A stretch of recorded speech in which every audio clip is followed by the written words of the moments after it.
আজকে ফারুকের প্রেস কনফারেন্সে তিনজন সাংঘাতিক প্রচুর প্রগতিশীলতা দেখাইছে। একজন কইছে জুলাই মাসে 1400 শহীদের সংখ্যা কই পেয়েছে, 9 মাস হয় নাই, 9 মাস হয় নাই। আর এরা বলতেছে 1400 কই মারা গেছে, আমাদের চোখের সামনে মারা গেল, কি ভয়ানক রক্তপাত হইল। আর এ বলে 1400 কই মারা গেছে। কে কইছে?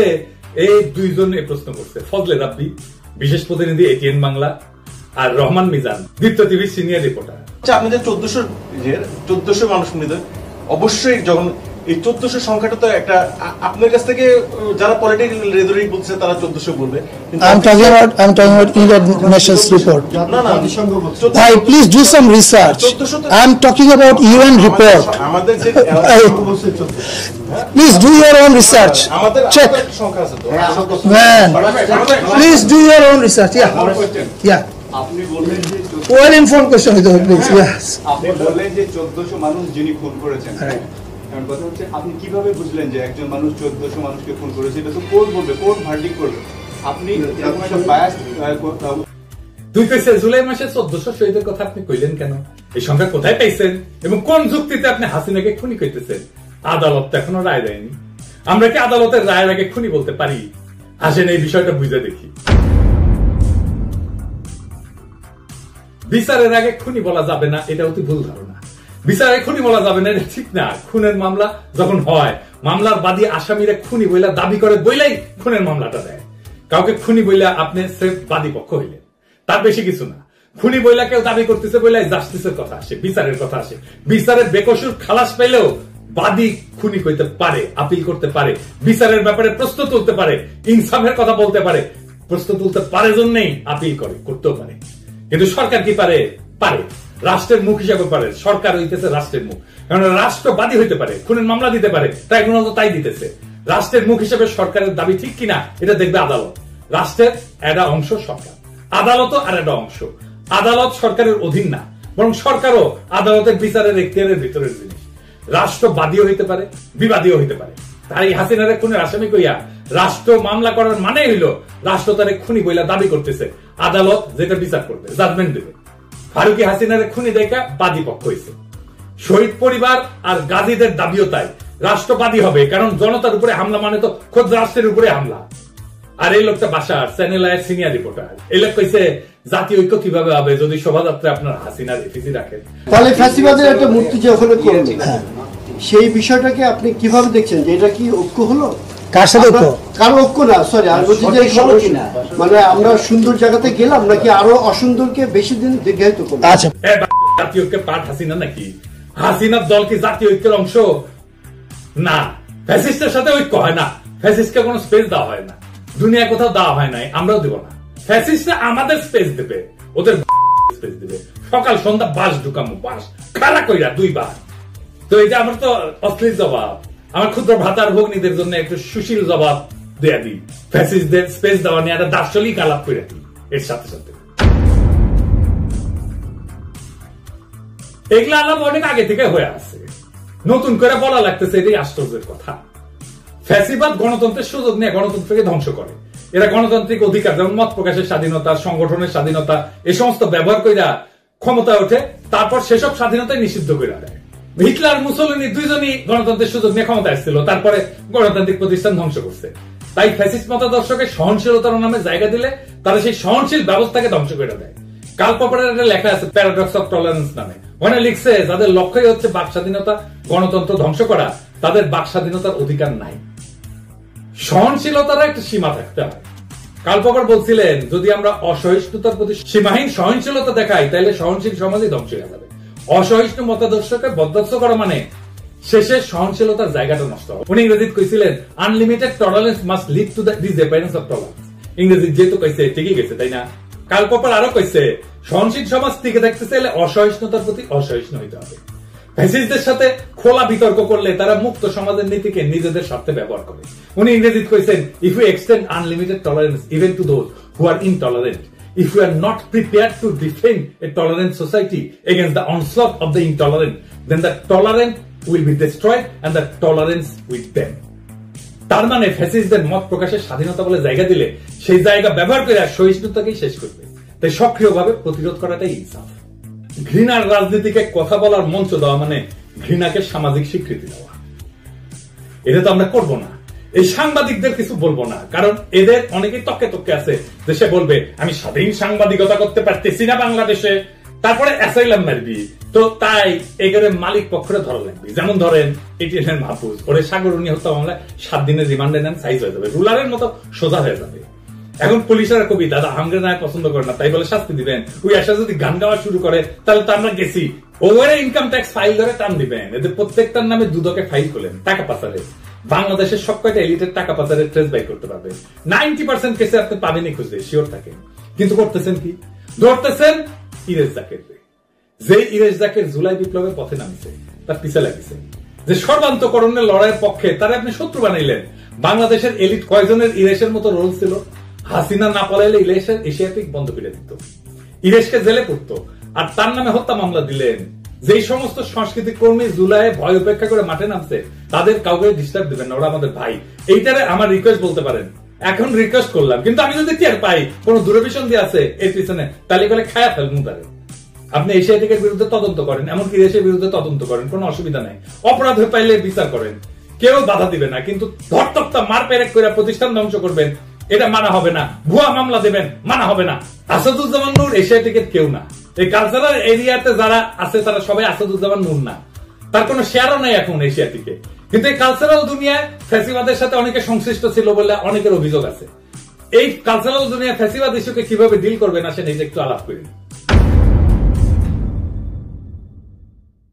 এই শিল্পীদের বিচার করার বেলায় দুইটা জিনিস চিন্তা করবেন। শুরুতে একটা ডিসিশন নিতে হবে যে সে অ্যাক্টিভলি ফ্যাসিজমে সওয়ার না হইলে, ফ্যাসিজমের পক্ষে, খুনের পক্ষে নিজের ইমেজ ইউজ না করলে তাদের বেনিফিট অফ ডাউট দিতে হবে। তো এখন কইতে পারেন যে তাকে বেনিফিট অফ ডাউট কেন দিতে হবে? কারণটা হইতেছে তারা তো আসলে কোনো পলিটিক্যাল হিস্ট্রিক্যাল চিন্তা পয়দা করে না, তারা চিন্তার গ্রাহক। তাদেরকে হিরো পর্দায় দেখেন, কিন্তু আসলে তো তারা হিরো না। সমাজের মিডিয়ায় যে ডমিনেন্ট চিন্তা, সেই চিন্তার তদারকির মধ্যে আর্ট কালচার করে তারা। এখন পুরো হাসিনার আমলে যেহেতু মিডিয়ার ন্যারেটিভ পুরোটাই হাসিনা বাকশালের দখলে ছিল, তাই আর্টিস্টরা, শিল্পীরা বাই ডিফল্ট এইসব চিন্তা খাইছে। মতি মাহফুজগঞ্জ যে চিন্তা ডেলিভারি দিছে, সেটা তারা বাই ডিফল্ট স্ট্যান্ডার্ড চিন্তা ধরে নিছে। এটা আলবৎ ভুল, কিন্তু আর্টিস্টরা তাদের পেশার কারণে এই লিমিটেশনের মধ্যে থাকে। আমি আপনি এখানে বলিউডে দিয়ে দেখেন অমিতাভ বচ্চন, সে কি? সে তো কংগ্রেসের এমপি ছিল, তাই না? সে রাজীব গান্ধীর বন্ধু জিগরি দোস্ত ছিল, সে বিজেপি হয়ে গেছে। এই যে অক্ষয়, অজয়, অনুপম খের, এরা বিজেপির খপ্পরে পড়ছে, এমনকি অ্যাক্টিভলি কামও করতেছে। মিঠুন চক্রবর্তী, ও তো নকশাল ছিল, জানেন তো, পার কমিউনিস্ট ছিল, পেলে গেছিল বোম্বে। ও মিঠুন চক্রবর্তীকে দেখে আমরা কমিউনিস্ট হয়েছি, সেই থেকে ওইটা তৃণমূল হইল, এখন পার বিজেপি হয়েছে। ফলে এটা ডমিনেন্ট মিডিয়া ন্যারেটিভের মামলা। সেই ন্যারেটিভের গ্রাহক হওয়াটা ক্রাইম না। আমাদের মন খারাপ হবে এতে, কারণ আমরা তো তাদেরকে নায়ক দেখে অভ্যস্ত, নায়ক ভেবে অভ্যস্ত। তারা পর্দায় ঢিসুম ঢিসুম ঢিসুম ঢিসুম করে, এরে ওরে ফেলা, এরে ওরে মারে, প্রচুর বিপ্লবী কথাবার্তা বলে, কিন্তু তাদের নায়ক না রে ভাই। তাদেরকে নায়ক বানানো হয়, তাদের পর্দার চিত্র। আসল মানুষ তো এটা না। আসল মানুষ তো আবু সাইদের মতো নায়ক। ওরা মাথায় রেখে চিন্তায় দুর্বল, এটা মনে রাখতে হবে সবসময়। ওইদিকে ওদের তো কাম করে খাইতে হয়, এটাই তাদের পেশা। এখন সমস্ত পয়সা যদি এই ফ্যাসিজমের কামে খরচা হয়, তাহলে আর কোনো কামের অপশন যদি না থাকে, তখন তাদের খাইয়া পয়রা বাঁচতে হলে ফ্যাসিজমের আর্ট কালচার করে ভাড়া কাটতে হবে। তো উপায় থাকে না, তো বাস্তবমুখী হইতে হবে তোরে ভাই। আক্কেল দিয়ে চিন্তা করতে হবে, তো হৃদয় দিয়ে চিন্তা করতে হবে। তো এইরকম শিল্পীদের মতো অ্যাডফার্মও একই সিচুয়েশনে থাকে। তাই আমাদের বিচার করতে হবে অ্যাক্টিভলি কি কি করছে তারা। কাজ কামের বেলায় তারা ভাড়াটে মাত্র। ডমিনেন্ট ন্যারেটিভ আমরা পাল্টাই, তখন ওরাও এই ডমিনেন্ট ন্যারেটিভের ভাড়াটি হবে। আপনি আলী জাকের, সারা জাকের, আসাদুজ্জামান নূর অপছন্দ করলে ইরেশ ডিফারেন্ট। তার কারণ ইরেশ অনেক বেশি বাংলাদেশি। কলকাতার সাথে যে আমাদের লিঙ্গুইস্টিক ফাইট, ইরেশ আমাদের পক্ষে। ও ঢাকাইয়া, ওর বাপ মা ইভেন আসাদুজ্জামান নূরের চাইতে অন্য লাইন। ইরেশ জাকের শাওন না। আমাদের ইরেশ আর শাওনের মধ্যে তফাৎ করতে পারতে হবে। এইবার আসেন ফাইনাল আলাপে, যেটা ভয়ঙ্কর ভাবে আমাদের সবাইকে ফাঁসির দড়িতে ঝুলাইতে পারে, সেটা কি? আপনারা দেখতেছেন যে পুলিশ হত্যা ইস্যুটা, এটা হাসিনা বলতেছে, গোলাম মাওলা রানী বলতেছে, নবনীতা বলতেছে, পুরো আওয়ামী ফ্যামিলি বলতেছে। শুনেন হাসিনা কি বলে। তারা বলছে আওয়ামী লীগ আর কি ধ্বংস হয়ে যাবে, আওয়ামী লীগ ভেসে আসেনি, আওয়ামী লীগ কারো পরগাছা না, আওয়ামী লীগের শিকড় অনেক বেশি শক্তিশালী, এই মাটি মানুষের জন্য আওয়ামী লীগ সৃষ্টি, ছাত্রলীগ লাশ পেল সরকার পড়ে যাবে এই থিওরিতে। এই হত্যাকাণ্ড আমরা ঘটাইনি, খুনি ইনুসের বিচার করতে হবে। আমাদের হাজার হাজার মানুষ হত্যা করেছে, পুলিশ হত্যা করেছে, তার বিচার একদিন ইনশাল্লাহ হবে।